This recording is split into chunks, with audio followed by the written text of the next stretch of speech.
Hi, my name is Leslie from Berry Birdie, and today I'm going to share with you how to make this small needle book. You can find the pattern on my blog, which is berrybirdie.blogspot.ca. And when you print off the template, it needs to measure 2 inches wide by 2.5 inches tall. You're also going to need a center fabric, which is just your little fabric inside your envelope here. And I've decided to make my envelope white, and then the outside fabric. So this, instead of this green fabric, I've chosen this red, along with a ribbon at the top and a small button. Now, if you don't want to do the envelope on the front, that's totally fine. You can still follow the instructions and make one that is just plain.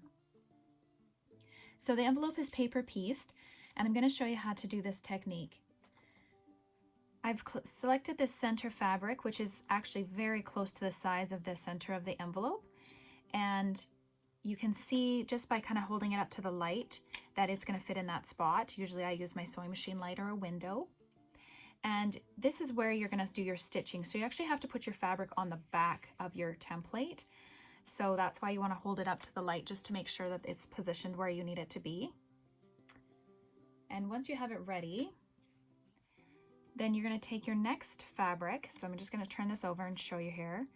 So your next fabric actually is going to be on number 2. So then you take it and place it right sides together along there. Now, you're going to usually use a little bit more fabric than normal because it's kind of hard to tell sometimes where you're stitching. So I kind of just set it along where I think it might be close, and you hold it up to the window and then stitch it down. Now, once you have your 2 fabrics right sides together, you're going to want to stitch from between 1 and 2. And it's helpful to use a small stitch because it makes it easier to rip off the paper when you're done sewing.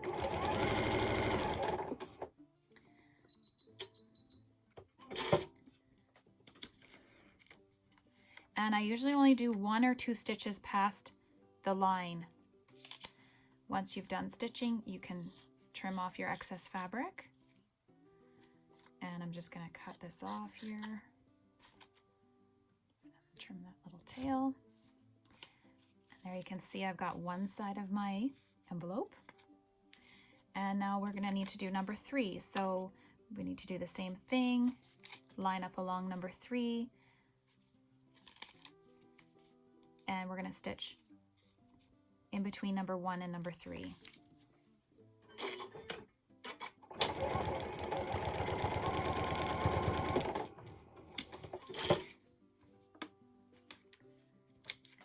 Okay, so you can see I'm making the envelope top here. We're going to trim the rest off. And I'm just going to trim this piece. And there's the top of our envelope. And then we need to do piece number 4, which is this piece up here. So that's the corner, which it needs to be the top of your needle book. So I have a couple little triangles I've already cut out here to lay across here. So we need to do, number 4 first. And you can see I'm generously giving extra space for the stitching, just so that we know for sure it covers that seam.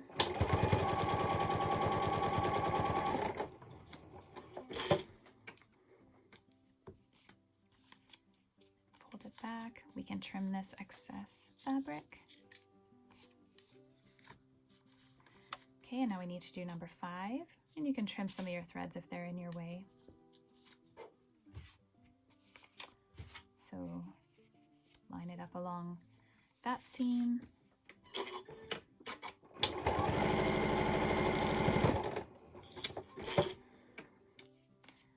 Trim any excess if you like. There we go, we have the top of the envelope there. Okay, so now we need to do the bottom. So now we're on number 6, and in this case we need it to look like the envelope, so we're going to need to use the white fabric. So I'm actually just going to cut a couple triangles, and they don't need to be perfect. So we're going to line it up along this seam because we know it's going to be there, and we just kind of, yeah, looks good. Oops.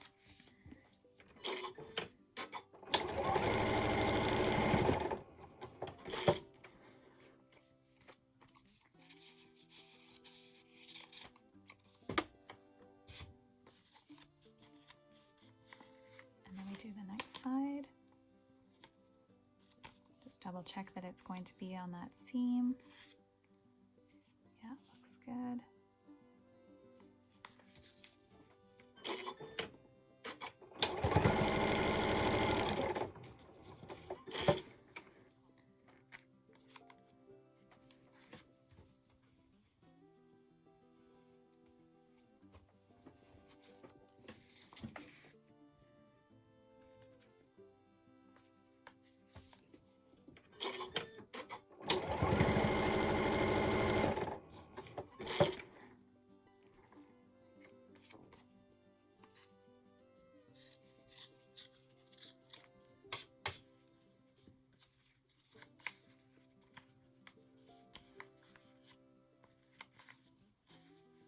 Okay, now we need to do the bottom of the envelope.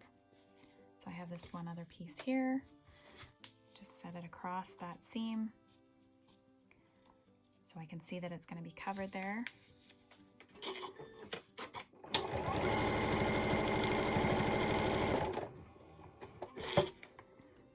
Okay, so now we've made our envelope. Now we have kind of a wonky shape and excess fabric. So we're not going to trim that quite yet though, but we are going to press it, and then we'll carry on with the sides and the top. Okay, so now I've pressed our little envelope and we're ready to sew on the sides, the bottom, and the top, which the top actually ends up being the back as well. So we're just going to continue to use the lines that are here on the paper pieced pattern, and we're just going to sew two sides on. Now I don't have anything specifically measured or cut out for this because at the end I'll trim it down.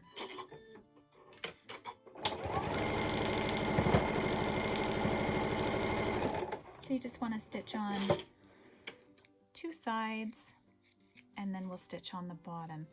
Now this fabric has a pattern that is going up and down.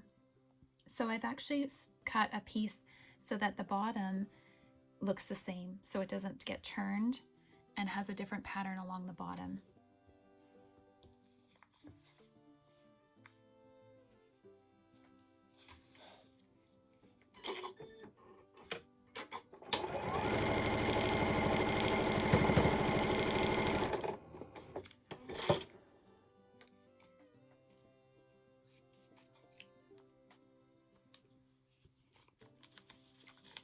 There we go. Now we can really see the envelope showing up here. Now you can actually just finger press if you like. And then we're going to stitch on the bottom. And same thing, I'm just going to follow that line there. But I need to do it a little bit further across here.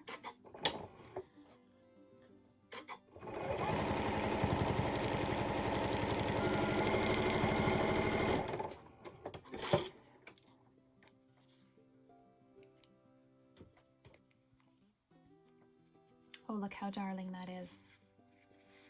Okay, now we're just going to stitch on the top.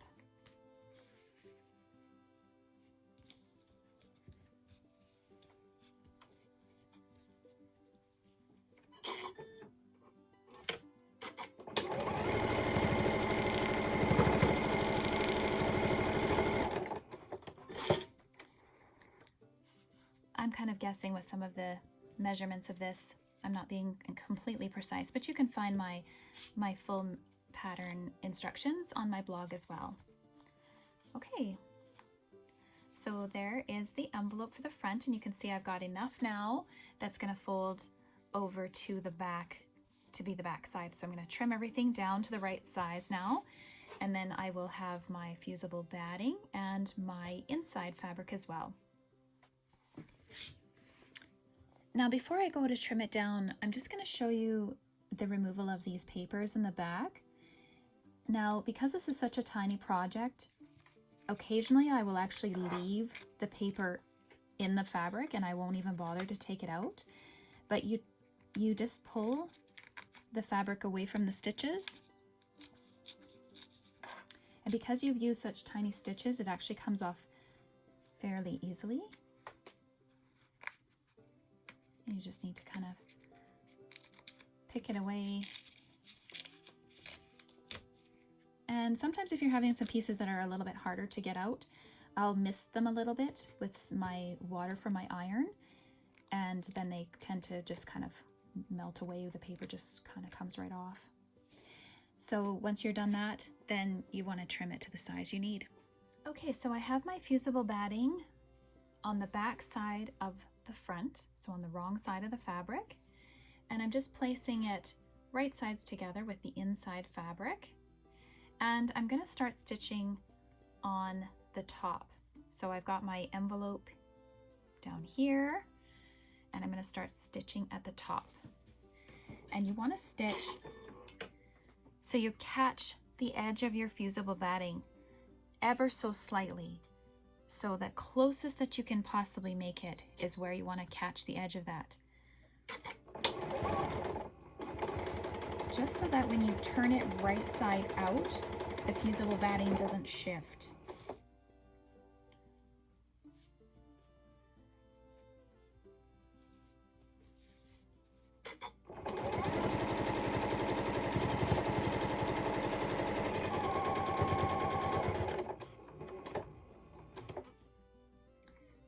I've got a little bit off here, so I'm going to just end up trimming that a little bit.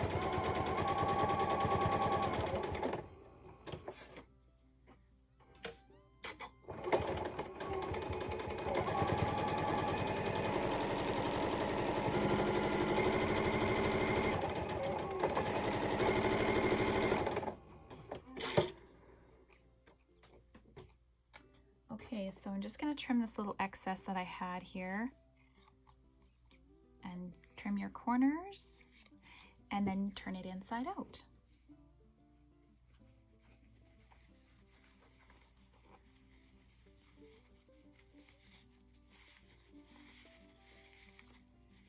Now the fusible batting is nice because it creates a very stiff inside rather than just a regular batting. You'll find that it just ends up just making a little bit firmer. Now you might want to use some scissors to just push out the bottom corners here.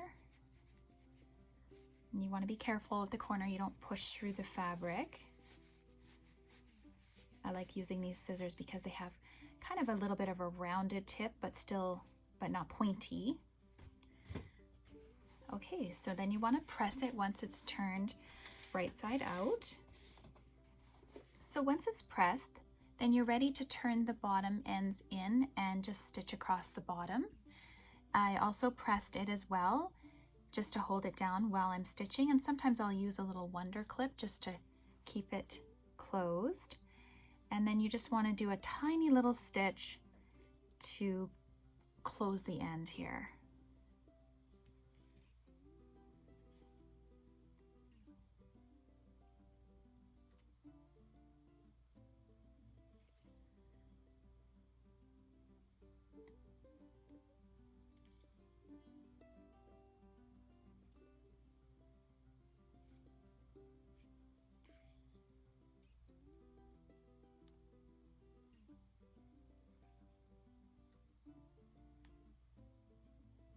Using matching thread, so it's hiding it well, but I guess it's kind of hard probably for you to see, but you can see where my needle is going just in and out from the front and into the back here. So just stitch all the way along and then knot it.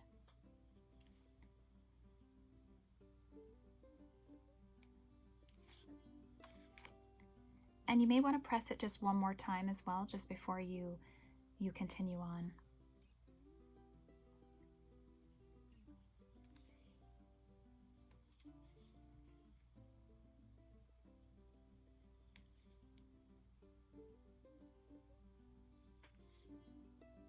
sometimes I'll even go back a stitch here at the end just so that the knot isn't at the very end.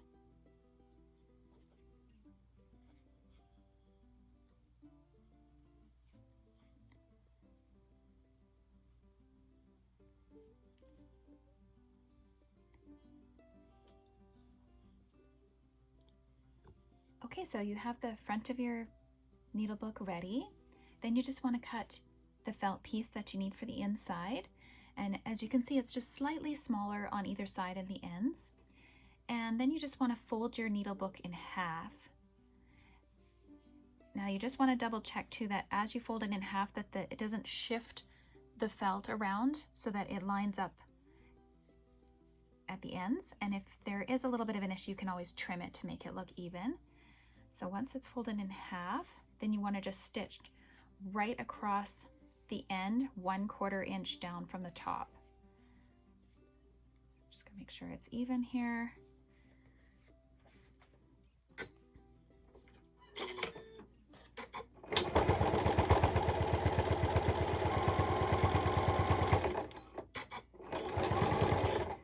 And that's of course just to hold it flat and hold your felt in place.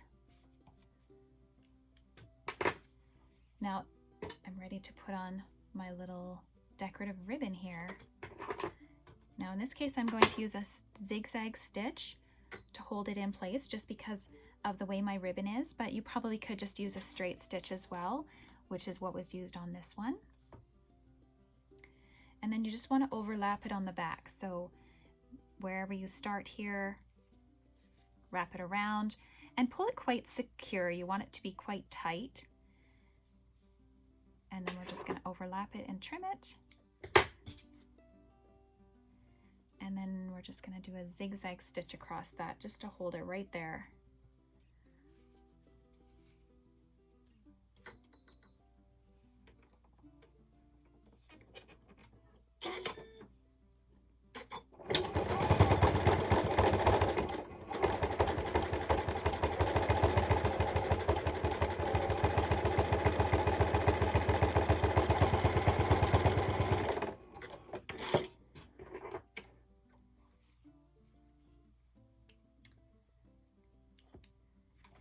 Perfect.